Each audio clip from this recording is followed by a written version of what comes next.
A place of calm, a simple place, one that inspires hopes and dreams. Even a place like this can and does hold its secrets. Come along, won't you? Together we'll find an entry point into the creepy quadrant.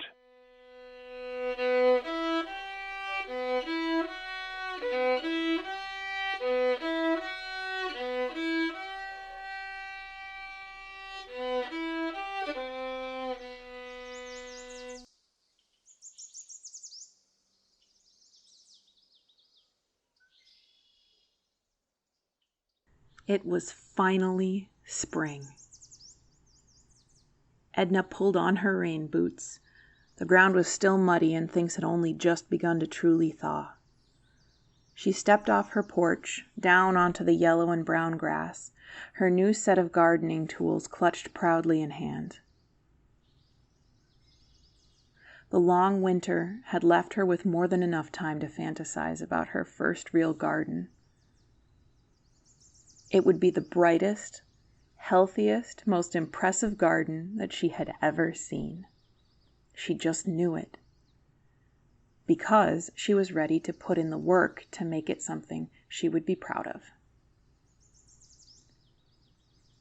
She reached the garden gate that she had built the previous fall and walked proudly through it. Edna crouched and pulled a corner of landscaping fabric at the edge of the garden. There was beautiful, vibrant, dark soil underneath. The dead former green things coiled and flattened along with it. She breathed in deeply, and the smell of dirt brought back a rush of happy memories. She remembered helping in her mom's garden. She remembered making mud pie on the playground. Today's goal was to pull up the layer of landscaping fabric and dig into the earth, turning and fluffing as much of it as she could manage in one day. It was a first-year garden, which meant that there was no way she would get all that done in one day with only her own strength and a shovel. She would try, of course, but she knew that it would be tiring. "Let's go," she thought. The fresh, earthy smells seemed to give her strength. She peeled landscaping fabric from the entire surface of her garden, finding fascinating wriggling bugs everywhere. And she tried not to step on them as she worked, and felt a bit bad for disturbing them. Once she'd finished this step, she stood back, admiring the dark colors of earth and dead plants, and breathing in the smell of impending green life. She started to dig, leaning into each shovelful. Her shovel hit rocks and tree roots, and she had to use all of her strength to work around them and pull them out of the ground. It was hard work, but she continued for hours, digging and digging. Soon she was sweating with the effort, though the weather was not yet warm. Her back was aching menacingly and her hands stung from the friction of the shovel. She looked down and realized that she had begun to develop some pretty severe blisters. Why hadn't she thought to wear her new gloves? The shovel rubbed against her blisters as she worked, even with gloves on. The rocks she unearthed were piling up at the edge of the garden. Rust red, fog gray, and dusty deep brown. Each time she tossed another rock on top, she wondered how big it would get. How many more rocks there were, yet to be added, hidden under the dirt and waiting to be found. Again, Edna positioned her shovel, set her foot onto its edge, and jumped down, throwing her weight at the ground. What was this? No matter where she placed her shovel, attempting to dig it out, it stopped with another thud. This thing must be huge. It was not a tree root. There were boards of wood, lined up next to each other. She kept digging and scraping the dirt away, her curiosity overwhelming her. She'd hit something metal. It was a handle, old and carved, caked with mud. She had found a door. For a moment, she just stood, looking at it, thinking. Who would bury a door in the ground, or had it been there so long that it had become buried by time? It did look old. The wood was dark and weathered, and the handle was shaped in an odd, swooping design she didn't recognize. The hinged handle to a castle door, or what she imagined a castle door might look like. She took her phone out of its protective Ziploc bag and took a picture. It was an odd find, but she'd still have to move it if she wanted to plant her garden, so she set her phone down on the pile of dirt and gripped the looped handle, pulled hard. The door opened. She was staring down a long staircase, going down, down, surrounded by concrete walls that glowed yellow with some unknown source of light.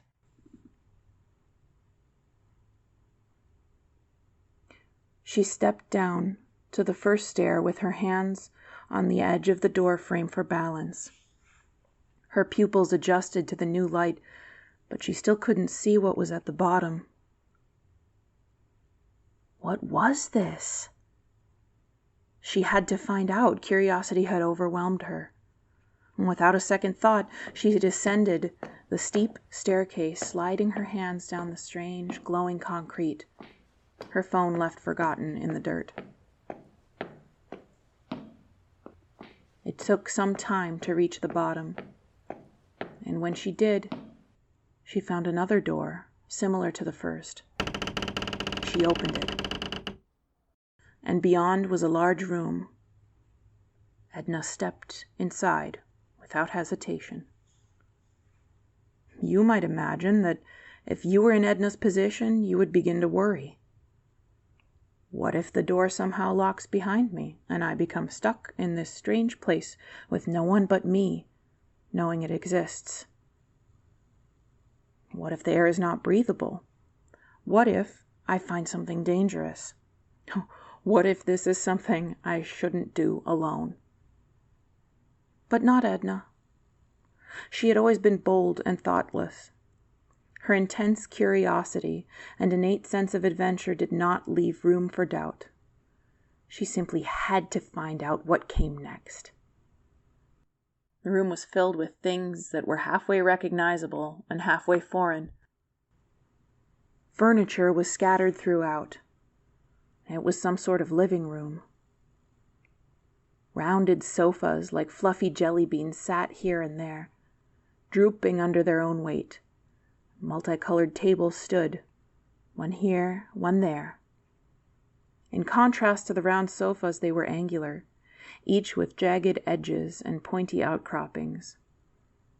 One for each individual who might need their own personal table.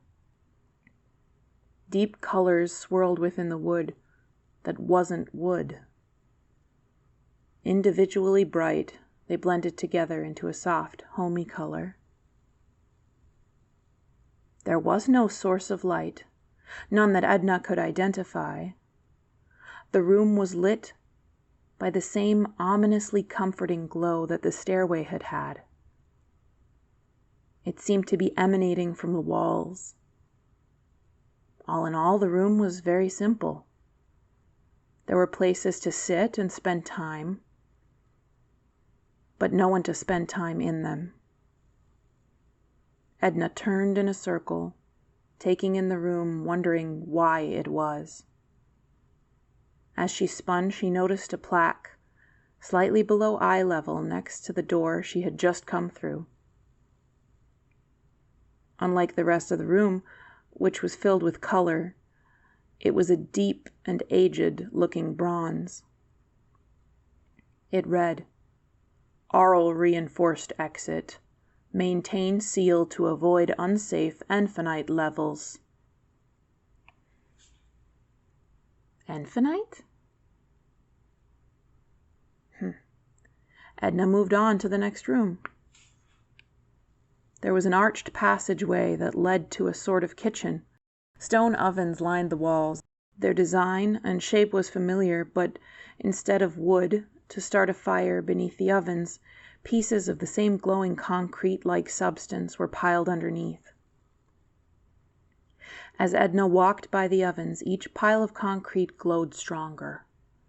They shone bright and hot as she approached them, and then started to fade as she moved past them. There was no food in this room, but each corner of it opened into 4 pantries, each half empty and huge, filled with fat black cylinders. Each cylinder with some variation of root vegetable cartoonishly painted on its side. Edna was starting to get a sense of what this place was. It was designed to be lived in by many people for an extended period of time. It had been waiting to be used, waiting for disaster, waiting for something terrible to happen, waiting for Enfinite, whatever that was. It waited for a disaster that never came. It was a fallout shelter. There were no clues about how long it had been there, no dates written on the cans. Everything here was so odd, all extremely familiar and unfamiliar at the same time. Would the vegetables in these cans be recognizable if she opened one? Or would even they be confusing and alien? She chose one of the black cylinders with something resembling beets painted on the side and took it back into the room with the ovens. She wanted to open the can just to see what was inside. She had no idea how long it had been there, so the contents might be rotten. But she was just so curious to see what was inside. Upon closer inspection of the ovens, she found a hook on the left side of each one and used it to force the can open. Out splashed slimy red and purple globs. Half the contents of the can had spilled out onto the floor, but she supposed there was no reason to worry much about being messy. The place must have been abandoned for decades, or at least as long as she had lived in her house, which was about 7 years. She wrinkled her nose at what was left in the can, expecting a rotten stench. But it didn't smell bad. It smelled sweet. They looked like old canned beets, but they smelled like candy. She leaned in closer, tipping the can so its contents were more clearly revealed by the soft, glowing light of the room. Should she? She probably shouldn't, but once she asked herself that question, it was a foregone conclusion. She dipped her fingers into the can. It felt slimy and slippery. After a few failed attempts, she pulled a small glob out. A sticky tendril clung to it, sliding slowly back into the can like viscous pizza cheese. She brought it up to her mouth and took a tiny, tentative bite. It was good. Really good.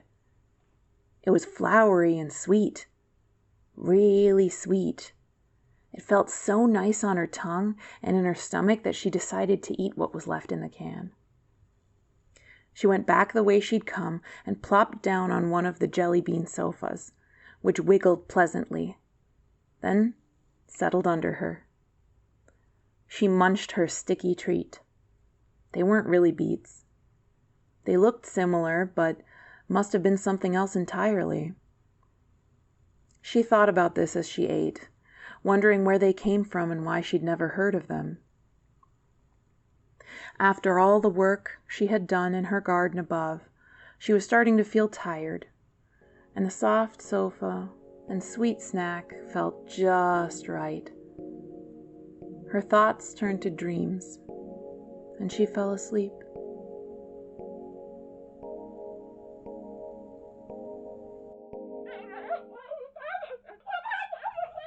She awoke to a strange sound. In the moment between sleeping and waking, she did not remember where she was. As the room came into focus, so did the sound that had woken her. It seemed to move up and down like waves in the ocean. She rose from the sofa slowly and quietly. She followed the sound through the kitchen and past the pantries very, very carefully. She paused at the far side of the kitchen. One more door stood between her and one last mystery. She held her breath, listening as fully as she could.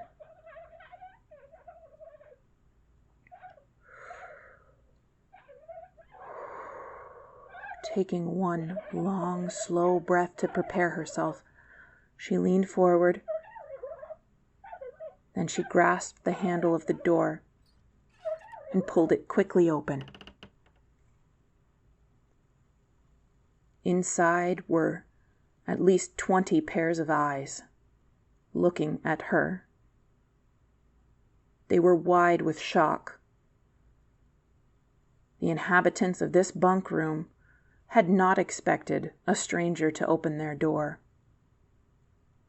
It was, in fact, the very last thing that they had expected. Their small round bodies tensed in fear, for they knew that they were no longer safe.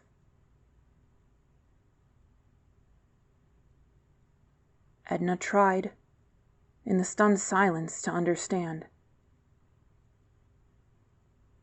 Their fear had been so real that they had fled to their shelter from the danger that would never come.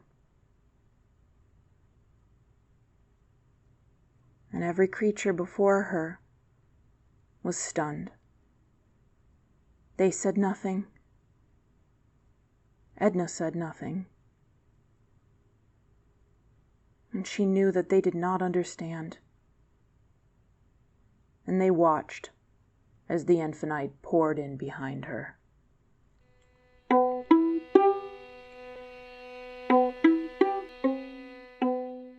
A familiar and safe place for both parties. Until today. Can we ever truly comprehend the consequences intended and otherwise of our actions? Can we with any amount of planning ever truly know what to expect from the day ahead? Edna is in well over her head, now that she's dug her way down to her own personal access hatch for the creepy Quadrant.